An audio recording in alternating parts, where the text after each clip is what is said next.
Good morning, everyone. Thomas Fleming here again.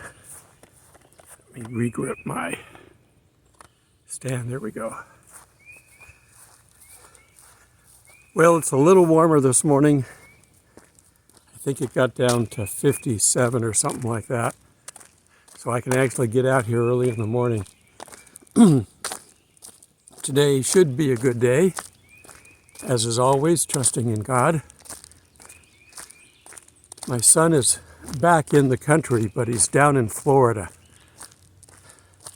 Fort Lauderdale apparently is the landing spot for people coming from the south, at least on this side of the country. So he's there, but he's got an all-day layover. You know, you don't always get the best flights when you're on economy.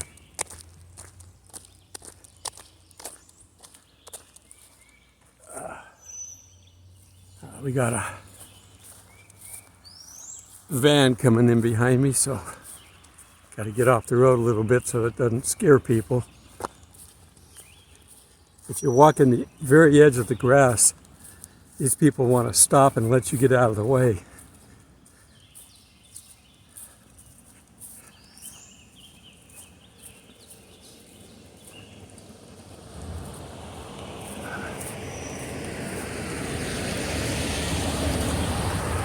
Okay, that's a nice big rig.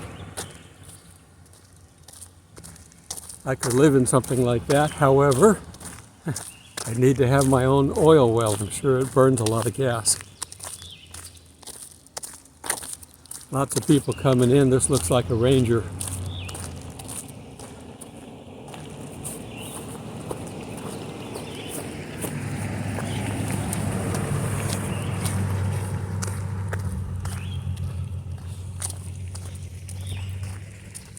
I think he's the new guy. I'm heading over to my swing, you know. When my son gets here, we're going to plan some trips to get out of this area, but the main thing I'm going to try to do is try to get to my next spot in Kentucky.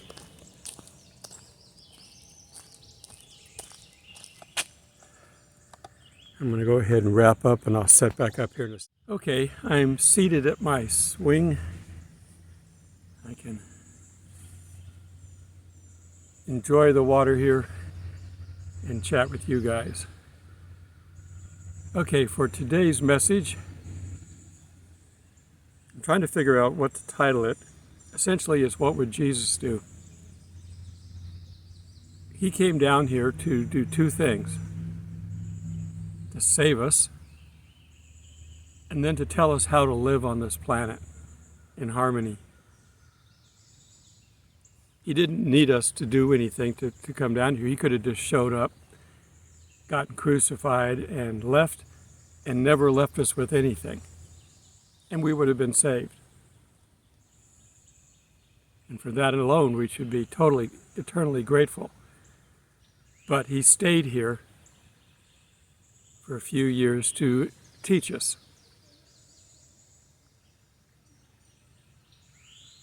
The comedian Jeff Dunham, if you're familiar with him, one of his puppets is the old crotchety old man, Walter. Unfortunately, there are real people like that he's based that character on. And when Walter asks him, of course, you know, he's a ventriloquist, so he's doing all the voices, but when he asks Walter, you know, what do you do when you're having a problem with your wife? Because he seems to always have arguments. These are comedy routines, so not examples of the proper way to live. But he asks him, you know, how do you deal with it? And he goes, well, I think to myself, what would Jesus do? And Walter says, does that really work? He goes, no, not really. I tried to turn her into a fish. So you can find Jesus being worked into secular comedy, if you will. But the principle is correct. What would Jesus do? Well, if you don't know what Jesus would do, then you got to spend more time in the Word. Before I get into the full message here, I just want to kind of briefly mention I watched a video. God, I'm terrible with names.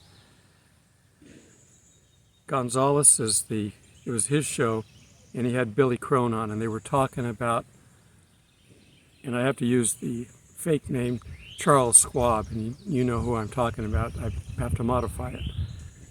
The big C may be over with, but the takeover of the world is not. It's well underway, and I just saw a really good video on it.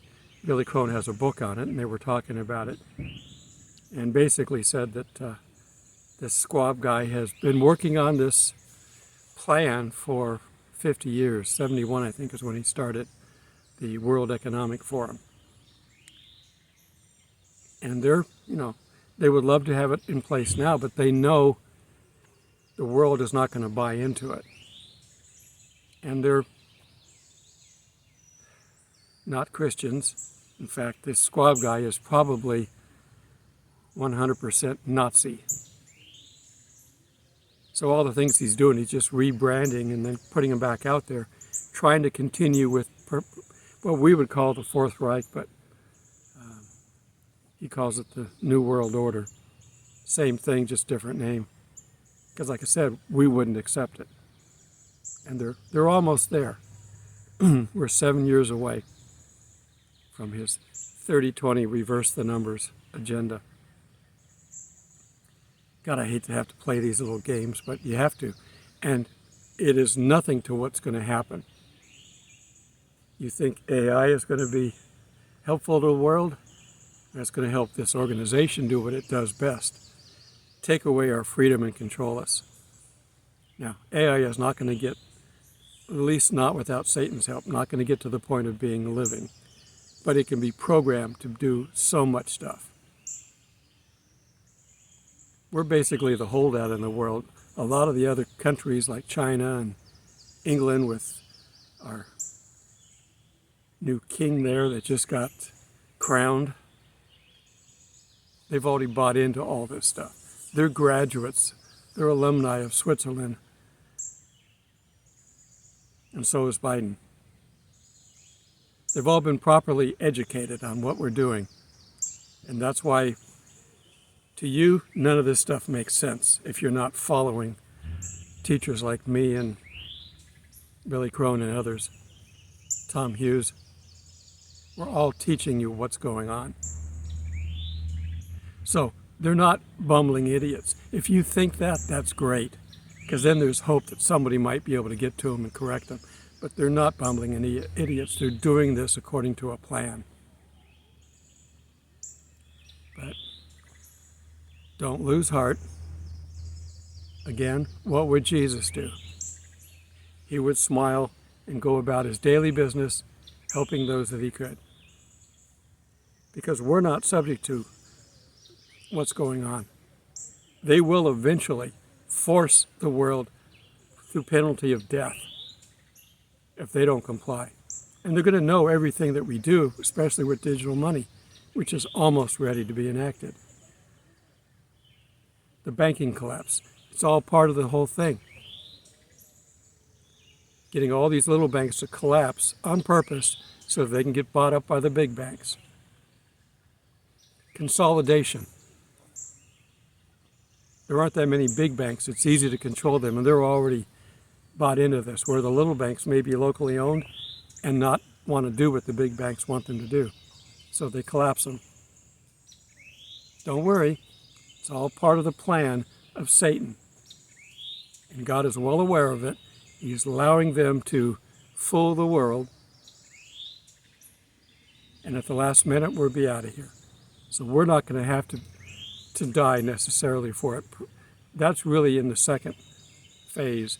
That's in the tribulation time frame where the harlot will have the blood of saints on her. Okay, let's get into our lesson. And let's turn to Proverbs in the middle of your Bible, 23:7.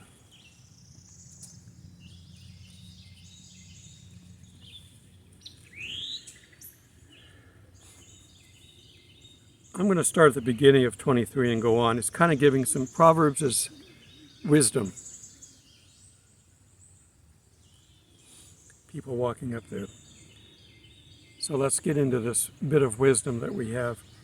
When you sit down and eat with a ruler, well, most of us aren't going to do that. But you might sit down and eat with the boss, somebody in authority over you, and put a knife to your throat. If you are a man given to appetite, do not desire his delicacies, for they are deceptive food. Don't covet your neighbor's stuff.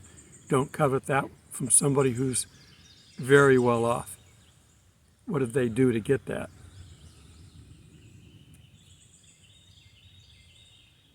Do not overwork to be rich. Because of your own understanding, cease. Don't try to gain all that stuff. You will work for that money. You will become a slave to that money full time because you won't want to part with it. Will you set your eyes on that which is not? For riches certainly make themselves wings and can fly away.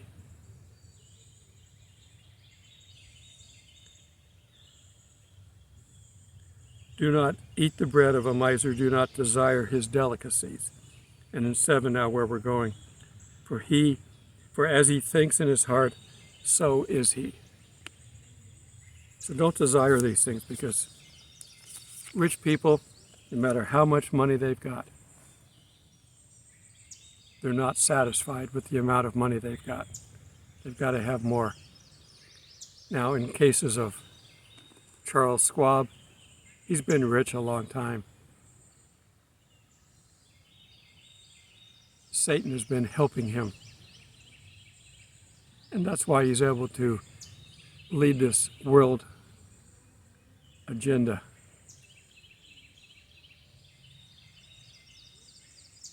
You notice how many rich Christians we have in the world? Unless they're in these money churches, I can't think of one.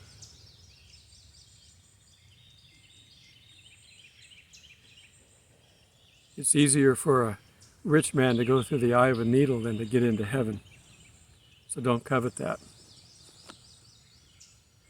Okay. Where is my... We're going to go to Colossians next.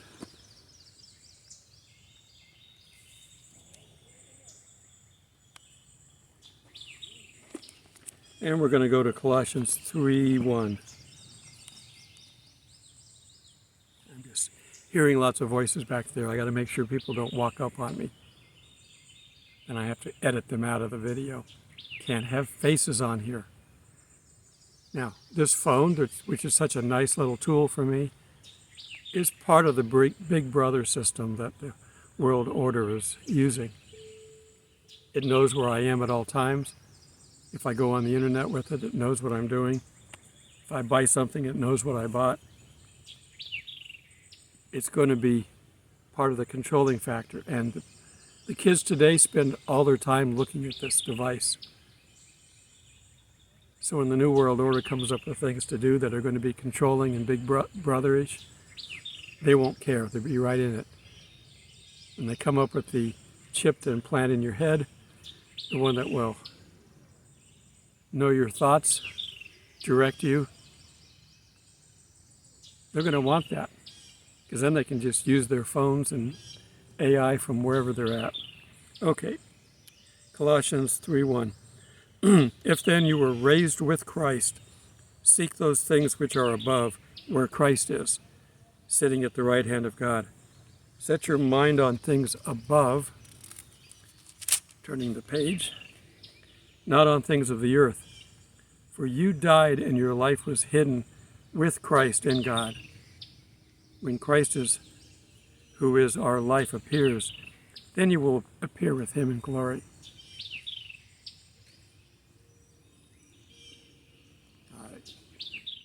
Okay, I'm back. This is a public space, so I can't deny people the ability to walk around. I just have to work with it. Some I can talk to, some I can't. All right, continuing on in verse 5. Therefore put to death your members which are on the earth. Any thoughts, things that you're doing that are part of the earth, get rid of them. And they list them: fornication, uncleanness, passion, evil desire, covetousness, which is idolatry. Because of these things, the wrath of God is coming upon the sons of disobedience, in which you yourselves once walked when you lived in them. So we're to separate ourselves from them. But now you yourselves are to put off all these things: anger, wrath, malice, blasphemy, filthy language out of your mouth. Do not lie to one another, since you have put off the old man and his deeds, and have put on the new man, who is renewed by knowledge according to the image of him who created us, where there is neither Greek nor Jew, circumcised or uncircumcised, barbarian, Scythian, slave or free, but Christ in all and in all. So that's what we're to strive for. And now we're going to turn to 2 Corinthians.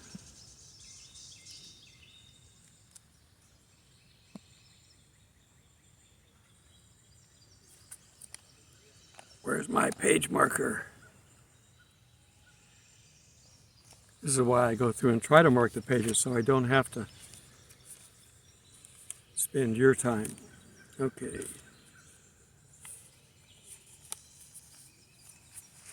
So I've got 2 Corinthians.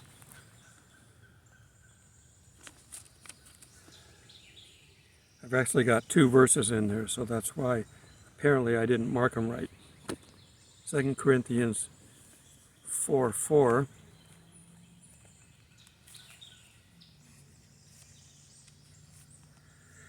Okay. I'm going to go back to the beginning, 4:1. Therefore, since we have this ministry, as we have received mercy, we do not lose heart. But we have renounced the hidden things of shame, not walking in craftiness, nor handling the word of God deceitfully.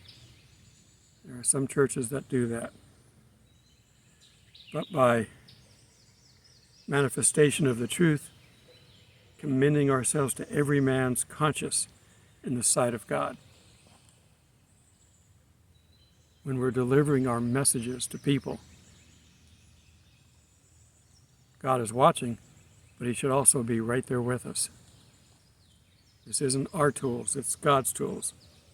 But even if our gospel is veiled, it is veiled to those who are perishing.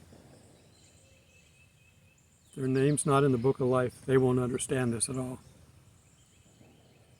Whose minds the God of this age has blinded. Well, who's the God of this age? That was a little g. Satan. He doesn't want you to know anything about this, because this has got salvation written all over it. He wants people to die because he hates God and he hates people.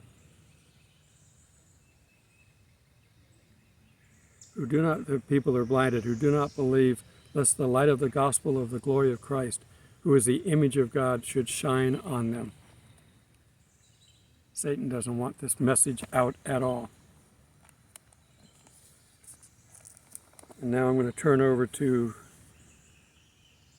4:16. Yeah.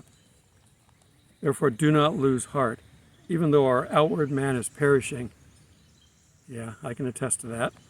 Yet the inward man is being renewed day by day. For our light affliction, which is but a moment, is working for us far more exceedingly and eternal weight of glory, where we do not look at the things which are seen, but at the things which are not seen.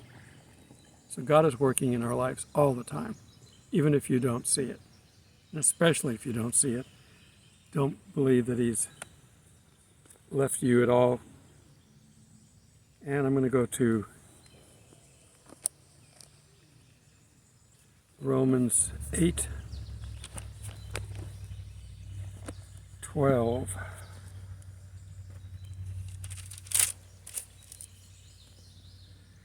And where are we? There we go. In summation, therefore, brethren, we are debtors, not to the flesh, to live according to the flesh. For if you live according to the flesh, you will die. But if by the Spirit you were put to death, you put to death the deeds of the body, you will live. For as many as are led by the Spirit of God, these are sons of God. For you did not receive the spirit of bondage again to fear. Fear is the opposite of faith. But you received the Spirit of adoption, by whom we cry, Abba, Father. The Spirit himself bears witness with our spirit that we are children of God. We can't go anywhere without God. And if children, then heirs, heirs of God, joint heirs with Christ. Indeed, we suffer for him, that we may also be glorified together. So this world that we're living in, it is a scary place to non-believers. And hopefully, scary enough to get them to look to the only solution, God. Now, there are varying little g gods in this world, so we've got to make sure they find the right one, the one that created us, the one that sent his Son to save us. For without his Son, we have no hope. But with his Son, we have all the hope we need. So things can be collapsing all around us. And it doesn't matter. God is here for us, with us, and to greet us when it's all over. I can't tell you the time that we're getting out of here, but just look at what's happening. Everything in the Bible that was predicted is either happening currently, or the seeds of it have been planted and will happen soon. We don't have a temple in Jerusalem yet, but the seeds are being planted. Do they have the red heifers? Probably. Do they really have the Ark of the Covenant? Probably. They just need someone to come in and bring peace. And they're looking for the Messiah. The wrong one is going to appear, and initially they're going to welcome him open arms. And they will have peace, and they will build the temple. That's in the process right now. The Antichrist is out there. And the only way to get through this is to pattern our lives after Jesus. He stayed here to give us an example. He taught numerous lessons. Sometimes he used parables. Sometimes he spoke plainly. Depends on who he was talking to. But as Christians, we even understand the parables. And then we have examples of those that he taught, the disciples, including Paul. We have first century witnesses that witnessed these things. We have the Thessalonian letters to tell us about the rapture. These were probably written very early on, 20 years after Christ was gone, telling us about the rapture. They were looking for the rapture. So should we. But looking around the world and seeing all the other things happening, we are the generation. Now, we may get called home sooner than the rapture. It's okay, we're going straight to heaven. Jesus emptied paradise, so that's the good news. But some may not experience an earthly death. We may just go straight up. We don't know. Either case, we're going to heaven, so that's the good news. Tell people about the good news. All right. I'm going to wrap this up. I don't remember what I said in my first introduction part of this, but my son is back in the country. I'm waiting for him to come in tonight. Florida seems to be the place to come into. I think I did say that. So I will try to include some of him in the video tomorrow, when I record the video tomorrow. This is to be released tomorrow, the one I'm doing now. Remember, I'm not going to get him to talk a whole lot. He's shy. I'm going to work on that. Lord willing, we're going to figure out how to get through, keeping in mind that I was shy too when I grew up. We moved a lot. You got to get experience doing whatever you're going to do. And hopefully I'm going to get him to help me. Okay, until we meet in the clouds.